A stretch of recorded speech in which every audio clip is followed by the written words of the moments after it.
नमस्कार, मैं हूं मुस्कान अजमानी और आप देख रहे हैं प्रदेश का विश्वसनीय चैनल ए न्यूज टुडे।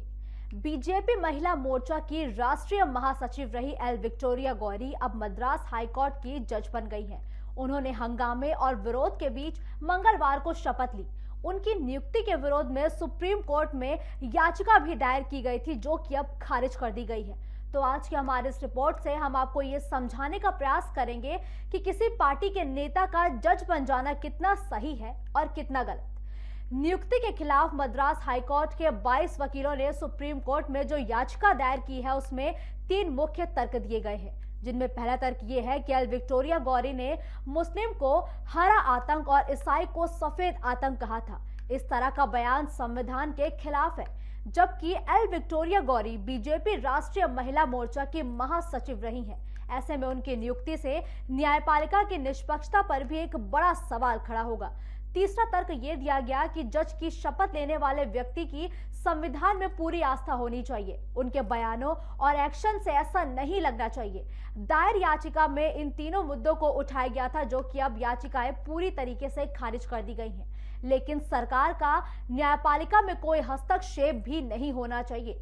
संविधान के तहत भी न्यायपालिका की स्वतंत्रता सबसे अहम है। इसलिए संविधान के अनुच्छेद 50 के तहत न्यायपालिका और सरकार के बीच दूरी की बात भी कही गई है। जबकि इमरजेंसी के समय इंदिरा गांधी सरकार ने न्यायपालिका में हस्तक्षेप करने का प्रयास किया था, जिसके विरोध में सुप्रीम कोर्ट के 3 सीनियर जजों ने अपने त्याग पत्र तक दे दिए थे।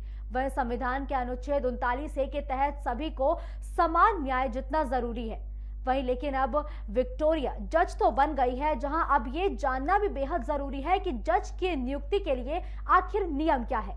संविधान के अनुच्छेद 124 और 217 में सुप्रीम कोर्ट और हाई कोर्ट के जजों की नियुक्ति के बारे में प्रावधान है।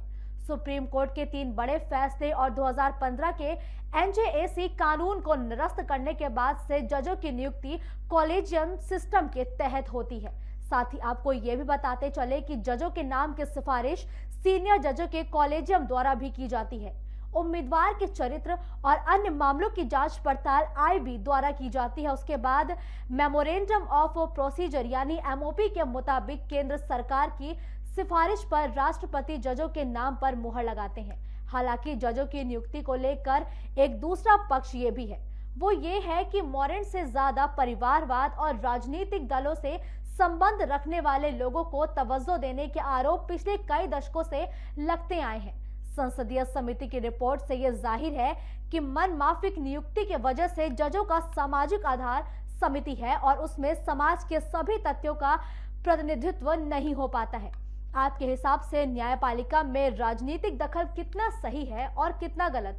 अपनी राय कमेंट करके हमारे साथ जरूर शेयर करें। फिलहाल आज के हमारे इस खास रिपोर्ट में इतना ही। आप देखते रहिए ए न्यूज टुडे।